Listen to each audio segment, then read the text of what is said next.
প্রিয় দর্শক, আসসালামু আলাইকুম। সবাইকে স্বাগত জানাচ্ছি। আমি অনেকদিন হলো কোনো ভিডিও আপলোড করতে পারিনি নানান ব্যস্ততার কারণে। কারণ আমরা বিদেশে থাকি। আমাদের যে সংগ্রাম, যে ত্যাগ এবং যে তিতিক্ষা এবং যে ব্যস্ততা, সেই ব্যস্ততার মাঝে কিছু সময় বের করা খুবই টাফ ইস্যু বা খুবই একটা কঠিন কাজ। তারপরেও দেশের এই ক্রান্তি লগ্নে বাংলাদেশের এখন যেই ক্রান্তিলগ্ন চলছে তা নিয়ে আমরা যারা বিদেশে থাকি আমরা খুবই ব্যথিত, আমরা খুবই সন্দিহান এবং আমরা খুবই disappointed to see the condition of Bangladesh নাও।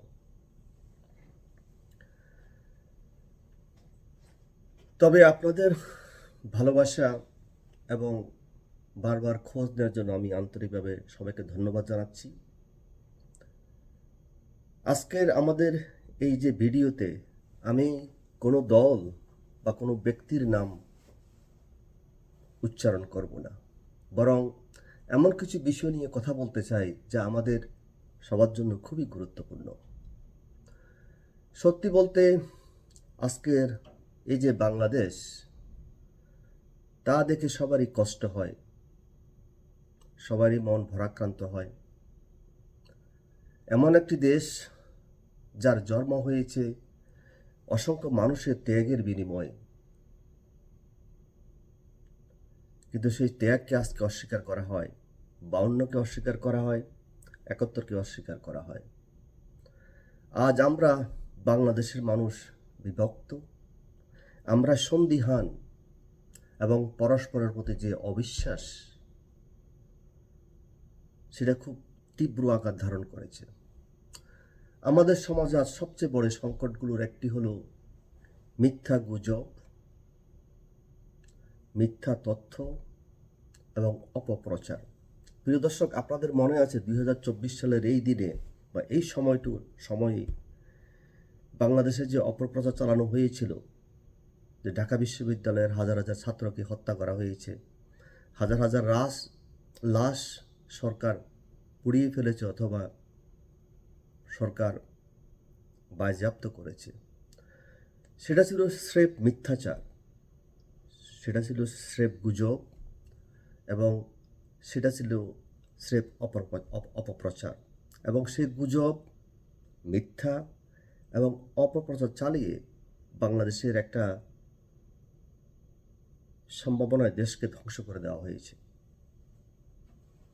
কোটা আন্দোলন নিয়ে যেই আন্দোলনের সূচনা হয়েছিল, তার পেছনে যেটা কোটা আন্দোলন ছিল না, সেটা আজকে সবার কাছে দিবালোকের মতো সত্য।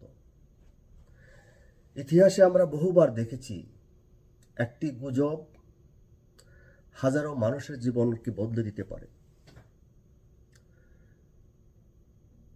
যখন মানুষ যাচাই বাছাই না করে কোনো গুজবকে বা মিথ্যাকে বিশ্বাস করে, তখন সমাজের বিভাজন তৈরি হয়, সত্য হারিয়ে যায় এবং আবেগ সিদ্ধান্ত নেওয়ার ক্ষেত্রে সবাইকে নিয়ন্ত্রণ করে। বাংলাদেশের 90% মানুষ মুসলমান। আমরা ইসলাম ধর্মে দীক্ষিত। ইসলাম আমাদেরকে কি শিক্ষা দেয়? ইসলাম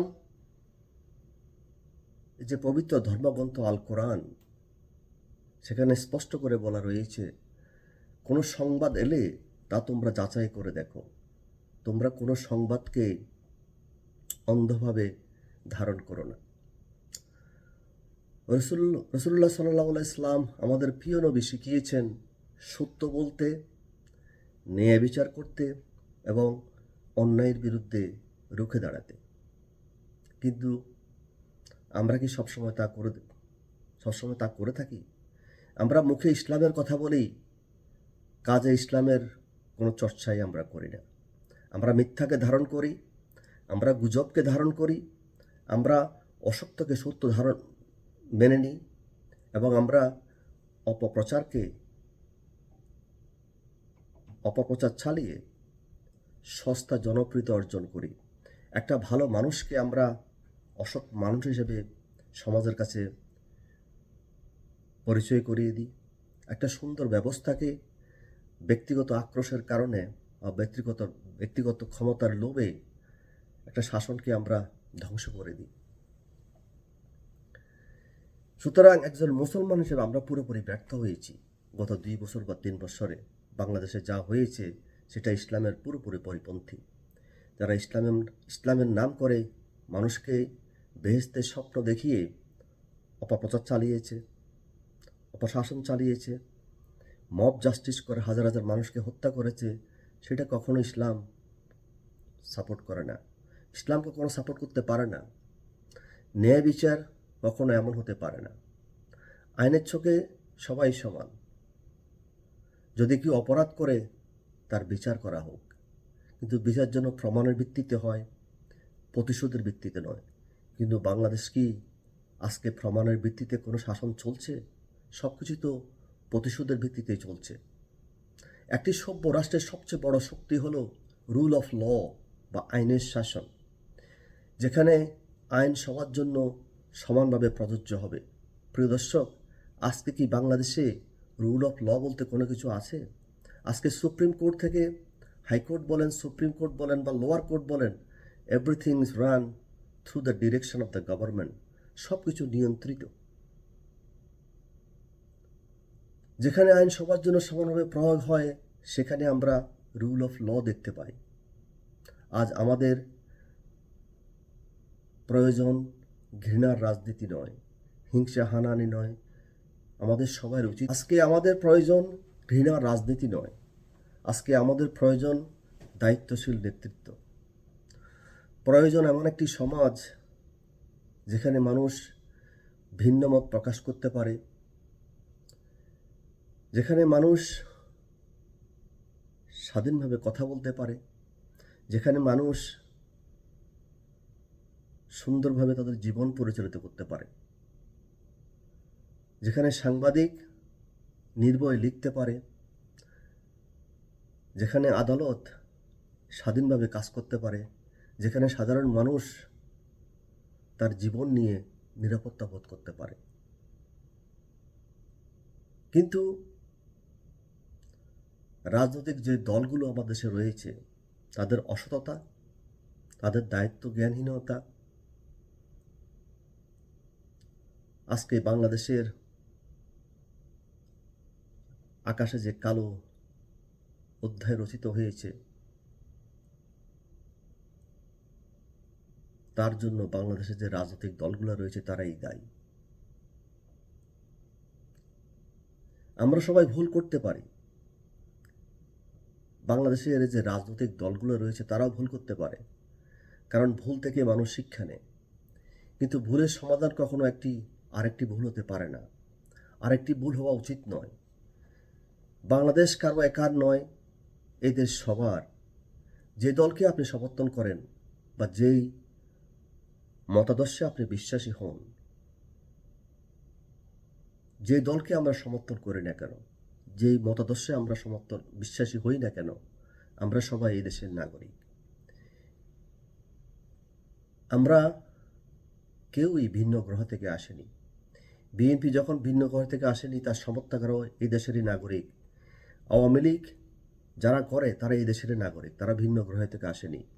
আওয়ামী লীগের যারা নেতৃবৃন্দ রয়েছে তাদের মাঝে সবাই যে খারাপ সেটা মুখে হাত দিয়ে কেউ বলতে পারে না। তারাও ভিন্ন গ্রহ থেকে আসেনি, তারা এই দেশের নাগরিক। তাদের এই দেশের নাগরিক হিসেবে সব কিছু আইন, দেশের যে প্রকৃত ভালো এবং মন্দ সেটা দেখার দায়িত্ব, বা দেশ থেকে রাষ্ট্র তার প্রতি যে সম্মান বা অবিচার, সেটা ন্যায়ের ভিত্তিতে হওয়া উচিত। আমরা সবাই এই দেশের মানুষ, আমরা সবাই এই লাল সবুজ পতাকাকে ভালোবাসি এবং এই লাল সবুজ পতাকারই মানুষ। তাই আমাদের উচিত একে অপরকে শত্রু নয়, সহ নাগরিক হিসেবে দেখা, সবার প্রতি সবার শ্রদ্ধাবোধ থাকা, সহানুভূতিশীল হওয়া এবং একজনের যে মত প্রকাশের যে স্বাধীনতা, তাকে শোনার যে মন মানসিকতা, সেটা সবারই থাকা উচিত।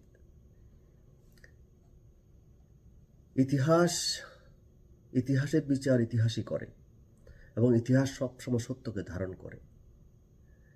আমাদের প্রত্যেকটা নাগরিকের দায়িত্ব, প্রত্যেকটা সরকারের দায়িত্ব হলো